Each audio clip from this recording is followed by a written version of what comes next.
Hello and welcome to this O&DR Modurol video, the Victory Limited Edition Part 2, the White Badge Specification in Finite Detail. This is video 197 in our series of XK8 videos, and this is a follow-on from Part 1 where we detailed the model year 2006 base specification which this special edition is based on. If you're interested in all that detail, please take a look at the previous video, video 196. There should be a link in the top right hand corner. Now, on this channel, we're trying to detail all the special editions, either from the factory, the dealer, or aftermarket corporate for the XKR X100. And this video, we're going to go into as much detail as physically possible on the North American special edition, the Victory. Now, I'd like to take a moment to give special thanks to Jeph Blanchard, who's collaborated with this video. Jeph is an owner and enthusiast, and he has an XK8 Coupe Victory Limited Edition. He's based in Bella Vista in the Ozark Mountain region in Arkansas. So special thanks to Jeph. I couldn't have done this without him.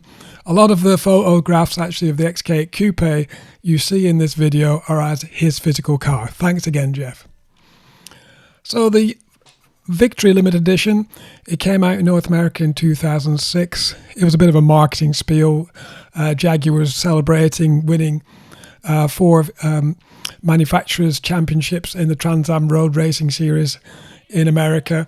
And it was also trying to flog lots of old model cars before the introduction of the X150 all aluminium XK.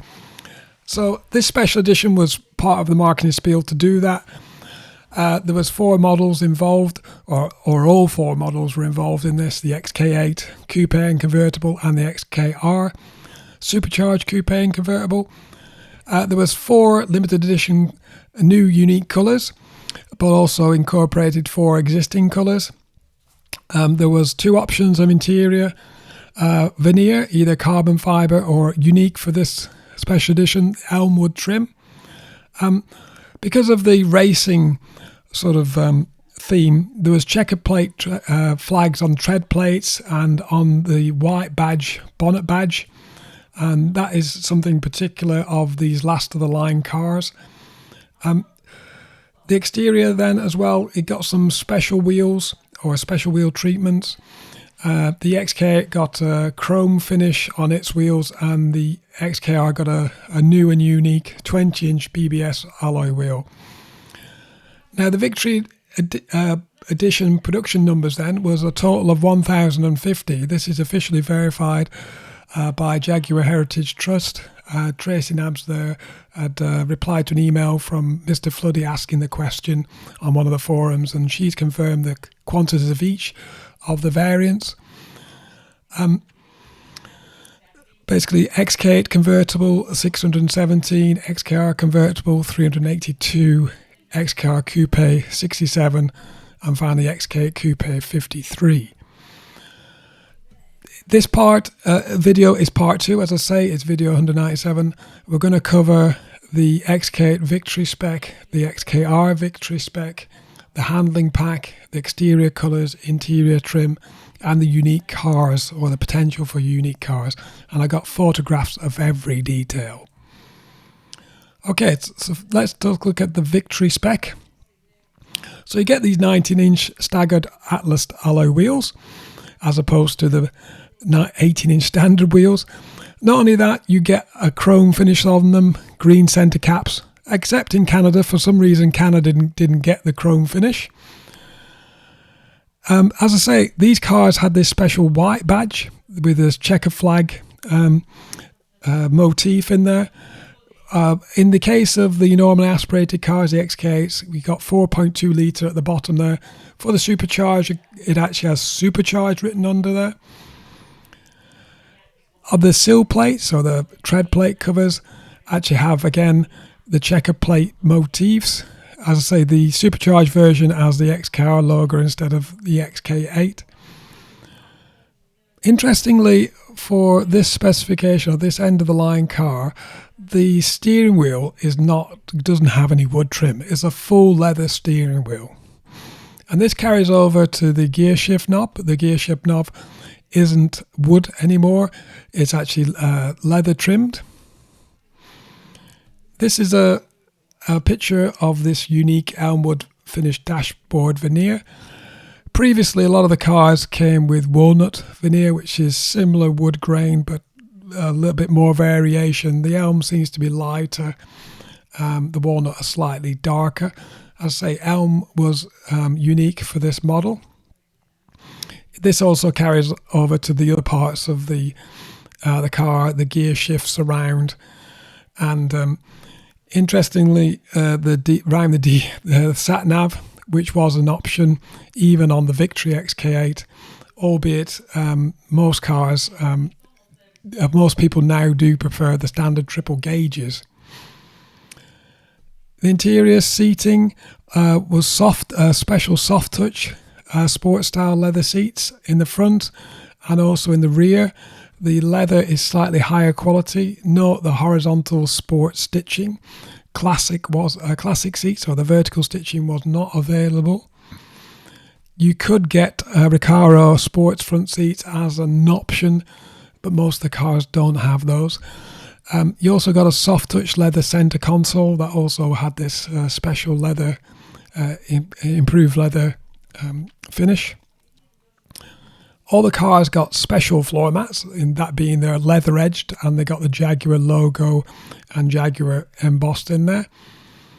The audio system was equipped with Bluetooth, which sounds fairly standard now, but back in 2006 it was fairly high tech. If you're interested in knowing all the details of the audio system of your X100, I've done a video on that, and there should be a link in the top right hand corner. Xenon headlamps were standard as well, the best set of headlamps possible, so you can see where you're going. They were an option up to this point, but on the Victory XK8 it's a standard. Interestingly, powerful mirrors, which is always a great find if you're don't sure you've got them. Powerful rear view mirrors or side view mirrors were standard on the XK8 Victory. It's always great when you find out you've got those. Just pull that the mirror adjustment lever backwards for I think it's 4 seconds, and it just flips in. Most people don't know they've got them. Anyway, so the Victory Limited Edition package cost an additional $3,000.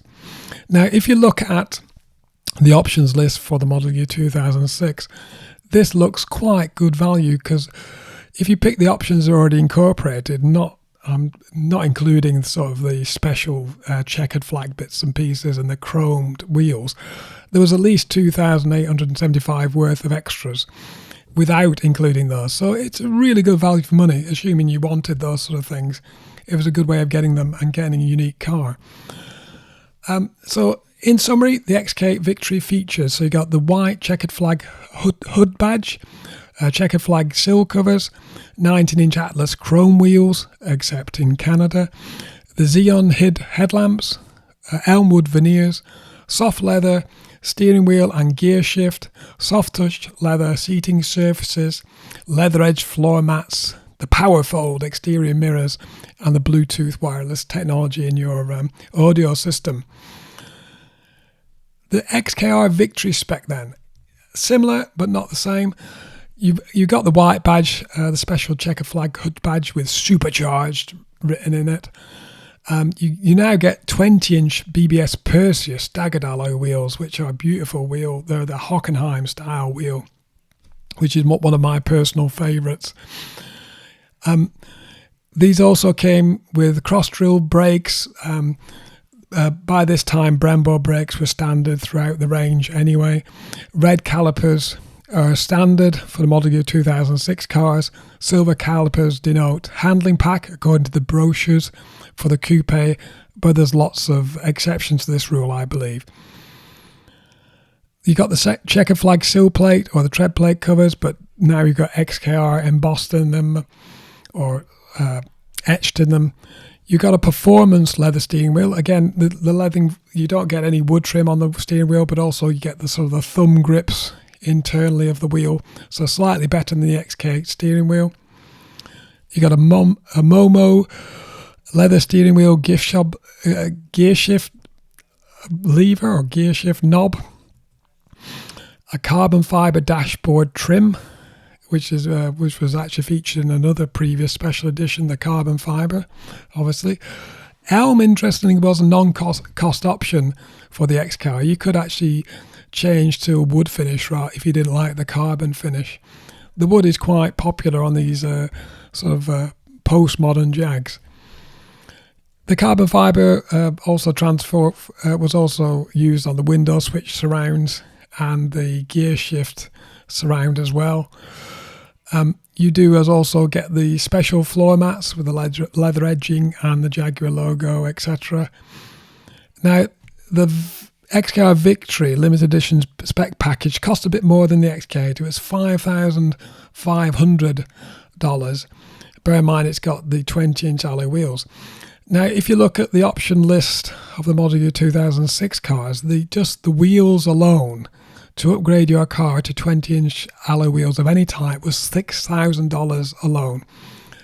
So incorporating all the other options that were on that list that were in the Victory, you got at least $7,800 worth of extras, plus those unique features in the checkered flag bits and pieces, carpets, sport steering wheel, etc. So it's really good value. So a summary of the XKR Victory features then, you got the white checker flag hood badge, checker flag sill covers, 20-inch Perseus wheels with black centres, carbon fibre veneers, obviously optional elm if you wanted it, cross-drilled disc with red calipers, albeit I don't think if that was strictly adhered to, the leather performance steering wheel, the Momo gear shift knob, soft touch leather seating surfaces, leather edge floor mats, and Bluetooth wireless technology again. Interestingly, the XKR Victory Coupe you were also able to add the handling pack. So let's have a quick look at the handling pack for those who like to throw their cars through corners. So in this case, it actually incorporated some more of the R Performance options. If you're interested in the R Performance options list, I've done a video on that. There should be a link in the top right-hand corner. As I say, according to the Model Year 2006 brochure, cars with handling pack should have silver calipers, albeit I've seen lots of examples of cars with silver calipers that have been convertibles. So, I mean, they in theory shouldn't have handling packs. So I think at this point, Jaguar was just looking in its parts bin and putting whatever onto the car. I don't think they were too particular about the colour of the caliper. But according to the brochure, they were silver calipers. You got revised CATS damper settings. So the dampers were set up slightly differently. You got retune power steering to give a bit more of a sporty feel. Revised rake coil springs and anti-roll bars front and rear. So the Jaguar XKR handling package cost you another $3,000 extra. Again, coupe only. It sounds like a lot of money if you're paying for a car, but bear in mind these cars were almost £90,000, so it's a small price to pay to get those little finishing touches.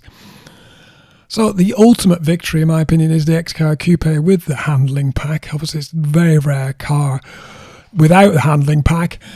You get cross-drilled discs, silver calipers, revised damper settings, retuned power steering, revised coil springs, revised anti-roll bars, and all needed those 20-inch alloy wheels that came as standard on the Victory, those Perseus Hockenheim style. The exterior colours then.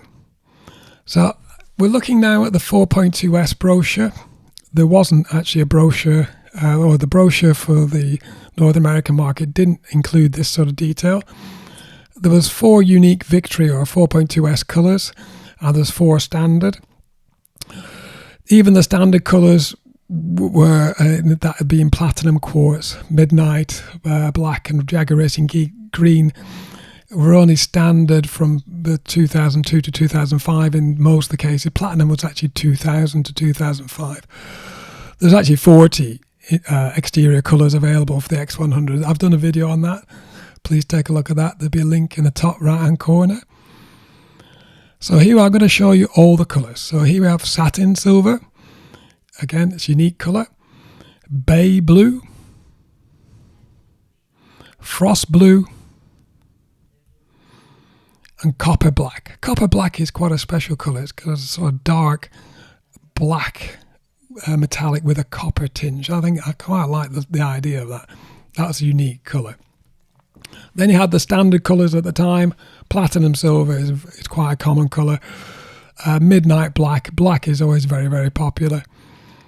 Jaguar Racing green. If you're going to have a green, I don't think you can go wrong with this colour. It really pops. That colour really pops. And then you got this sort of quartz, a dark grey metallic. Interior trim then. Again, we're going to look at the 4.2S brochure. There's no equivalent page in the Model Year 2006 brochure. This brochure, 4.2S brochure, was from January 2005, obviously. There are 3 seat colours, 4 interior trim styles. So you've got warm charcoal, ivory and dove seating. And they got warm charcoal, ivory, you've got 2 ivory seat differences, either sort of light and dark, which I'll show you in a moment. Now, in the 4.2S brochure, there was a specific interior style per exterior colour. So it wasn't completely flexible for the 4.2S. Obviously, getting towards the end of the production, you don't have a finite time to order cars, etc. So why wasn't this the same for the Model Year 2006 cars? Well, it's actually because the last of the cars had already been built. So the last X100 car was built in the 27th of May 2005 in Browns Lane, VIN number A48684. So by the time North America was trying to flog these cars or sell these cars, the cars had already been pre-built. So the Victory cars weren't actually exported till after that, until 2006. So as I say, the cars were already built. They were not built to order or to specification of the customer. So assuming the Victory models were already built, did they actually choose cars from stock? Were the Victory extras actually bolt-on extra changes to existing normal cars? Were they converted from stock with like a kit? I'm not sure, to be honest, either at the factory or at a North American dealer. There's nothing particularly difficult to change to create the special edition. I mean, interestingly, they didn't follow exactly the same trim styles of the 4.2S. There's a slightly more variation in the American cars, which makes them a little bit rare in my opinion. Why was that? I don't know. Maybe somebody does. Please let us know. So I'm going to go through the colours now, and I'll show you the differences. So what you got here, I've got the 3 colours. Bay blue is the exterior colour, ivory is the seat colour, and warm charcoal, according to the 4.2S, is the standard colour for that exterior colour for the dash. But in this American car, Victory Special Edition, actually sable, so that was different. We've got a bay blue car with ivory and warm charcoal, so that is the same as the 4.2S. Here we've got a copper black with ivory seats, and it should have warm charcoal if it's a 4.2S, but this Victory is actually sable dashboard, so again, a little bit different. This frost blue car, it should have a duff interior with a warm charcoal dash. It's actually got ivory with sable again. There's a lot of ivory and sable, ivory seats and sable dashboards in these North American cars. This Jaguar Racing green car has got ivory seats. It should have, it was a 4.2S spec, warm charcoal, but again, it's got sable. Interestingly, again, this hasn't got the elm veneer. It's actually got carbon fibre veneer, so somebody's obviously optioned that up together with sable, which is quite different. Normally sable would have wood with it. The carbon fibre seems to be exclusively, or up to this point, I thought it was exclusively with darker dashboards. Again, we've got one going the other way now. You've got midnight black car with warm charcoal seats and warm charcoal dashboard. And again, this is somebody's taken a little bit different again. He's got the elm option on the XKR Victory. And then finally got this platinum car with warm charcoal. Again, this conforms to the 4.2S spec, so no different here. A satin car, which is Jeph's car, ivory and sable, which is the same. Quartz car, dove, warm charcoal. the same. So there was basically roughly 4 interior styles: ivory seats with sable dash, warm charcoal seats with warm charcoal dash, duff seats with warm charcoal dash, and ivory seats with warm charcoal dash. Very similar to 4.2S, but you can see as I show the examples there's 1 or 2 differences. So what are the unique cars? So what makes this car a special edition special or unique compared to previous special editions? Well, the Victory Limited Edition was relatively high volume compared to the others. It's actually, the 1,050 cars. But if you compare it to the other special editions, in the beginning, the Silverstone P1, P2, the 100 and the 400 special edition, they were single colour, single trim cars, and they're all XKR cars, all XKRs. So not much variation there. The portfolio then, it had actually just 2 unique colours and trims, either Jupiter Red or Coronado Blue. Then we have the carbon fibre, which actually was 15 colours. You can have basically any colour you want. Interesting, in the UK, it's the only limited edition available in red, either Radiance or Salsa. So if you like red cars and you want a special edition, you've only got one option in the UK. That's the carbon fibre. Then we come down to the 4.2S and the Victory. There's 4 unique colours, 4 standard colours, and that unique veneer. And it makes it a bit more special to me. So they got all 4 models, XKR and XK8, coupe convertible, 4 unique colours, 4 unique interiors. So roughly 64 different combinations plus the standard colours.